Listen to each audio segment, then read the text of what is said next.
আমি মুম্বাই থেকে সাথী। কারেন্ট চলে গেছে, তার জন্য অন্ধকার লাগছে। বাইরে প্রচণ্ড বৃষ্টি হচ্ছে, এতই বৃষ্টি যে ছাট চলে আসছে বলে আমি স্লাইডার পর্যন্ত বন্ধ করে দিতে হয়েছে কিছুটা, না হলে এখানে জল ভেতরে চলে আসছে, ভিজা ভিজা লাগছে, তাই বন্ধ করেছি। আলো তোমরা পাচ্ছ না, অন্ধকার, তার মধ্যে কারেন্ট নেই। মোটামুটি আজকে জল ঠিকঠাক টাইমেই এসছে, সব কাজ বা জামা কাপড় কাচাও কমপ্লিট হয়ে গেছে, যেটুকু পারছে শুকিয়ে যাচ্ছে। এখন হচ্ছে রান্না করব, আজকে খিচুড়ি রান্না করব, তো কিছুটা প্রিপারেশান হয়ে গেছে, বাকিটা আছে কারেন্টটা আসলে তবেই করতে পারবো, কারেন্ট না আসলে পারছি না করতে। দেখি আর একটু টাইম যদি কারেন্ট না আসে তাহলে অন্ধকারের মধ্যেই স্টার্ট করে দিতে হবে করা, কিছু তো আর করার নেই। গুলটু সকালে আজকে উঠতে একটু দেরি হয়ে গেছে, ও জল বিস্কুট, চাও খায়নি, জল বিস্কুট খেয়ে বেরিয়ে গেছে, আবার এসে খাবে। বাইরেও ঠিকঠাক করে ট্রেনে উঠতেও পেরেছে, কোনো সমস্যা হয়নি ওর। সব কাটা হয়ে গেছে মোটামুটি। এবার হচ্ছে আমি দিয়েছি এর মধ্যে কুমড়ো, ক্যাপসিকাম, লঙ্কা আর টমেটো। আর এদিকে এই টমেটোটা কারেন্ট আসলে দেখে দেব, যে তাও একবার দেখে দিই ভালো আছে না খারাপ আছে, এটা একটু দেখতে পাচ্ছিলাম না বলে সমস্যা হচ্ছিল। বাট আরেকটু আলো আসলে দেখে তারপরে এটা আমি দেব, কারণ কারেন্ট নেই দেখতে পাচ্ছ। আমি চাল ডাল একসঙ্গে বসিয়ে তার মধ্যে হলুদ দিয়েছি, নুন দিয়েছি, চিনি দিয়ে দিয়েছি, আর এখানে হচ্ছে যেটা ফোড়ন দেব তেজপাতা আর শুকনো লঙ্কা আর কালো জিরে আর জিরে দেব, সেটা সবজিগুলি আমি সব দিয়ে দিয়েছি। এবার আস্তে আস্তে আস্তে আস্তে এটা স্লো করে দিয়েছি, আস্তে আস্তে সিদ্ধ হোক সব কিছু, জলটা টেনে যাক, তারপরে শেষে হচ্ছে সোমবার দিয়ে দেব। সো খিচুড়ি রেডি হয়ে গেছে, বাট অন্ধকারের মধ্যে করেছি তো জানি না কেমন হয়েছে, সব কিছু দিয়েছি, মনে হচ্ছে নিচে একটু লেগেও গেছে। বাট আজকে অন্ধকারের মধ্যে এত সমস্যা হয়ে গেছে, লাইট কারেন্ট সে গেছে 2.5 ঘন্টা হয়ে গেল, এখনও আসছে না কারেন্ট, মানে আমার আর ভাল লাগছে না। খিচুড়ি কেমন খেলে? খিচুড়িটা দারুণ খেয়েছি। তুই যেভাবে ভয় দেখাচ্ছিলি পুড়ে গেছে পুড়ে গেছে পুড়ে গেছে, আমি যদি কি খাবো বাবা ঠাকুর জানি না, এসে দেখছি তারপরে ভাবছিলাম ওই ভাত আর তরকারিটা আগে পরে খাবো, যে খিচুড়ি খেয়ে মুখের স্বাদ নষ্ট হয়ে গেলে। ওমা খিচুড়িটা মুখে দিয়ে দেখি ভালো হয়েছে, এমন করে ভয় দেখালে আমার খিদের ইচ্ছেটাই চলে গেছিল। তারপরে আসলে কিভাবে সেটা একটু বলো।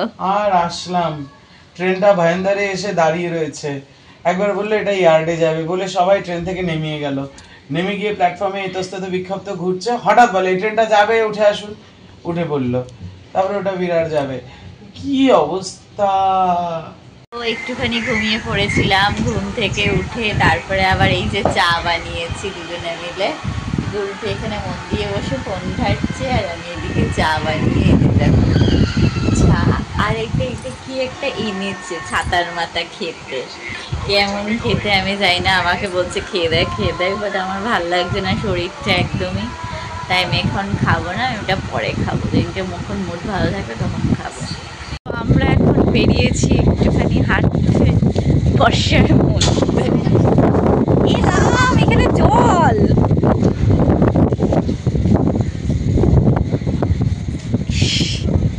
ব্যাগ জল বাড়িয়ে দিচ্ছে, এখান থেকে সব জল পড়ছে,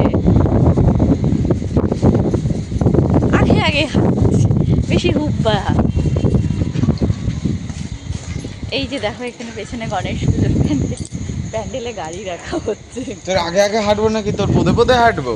হ্যাঁ, উল্টো আর আমি বেরিয়েছি একটু হাঁটতে। মাছ ভাজা করছে, বিভৎস পরিমাণে হাওয়া দিচ্ছে, উড়িয়ে নিয়ে যাবে এরকম হাওয়া।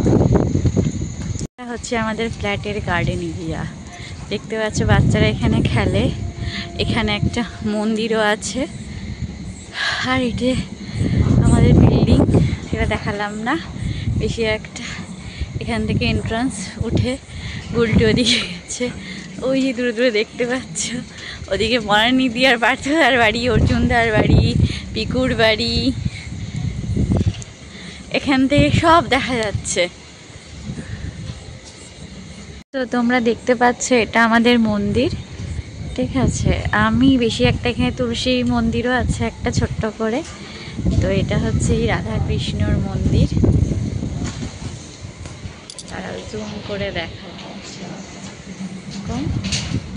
বাড়িটা খুব সুন্দর। তো আমাদের সব খাওয়া দাওয়া হয়ে গেছে।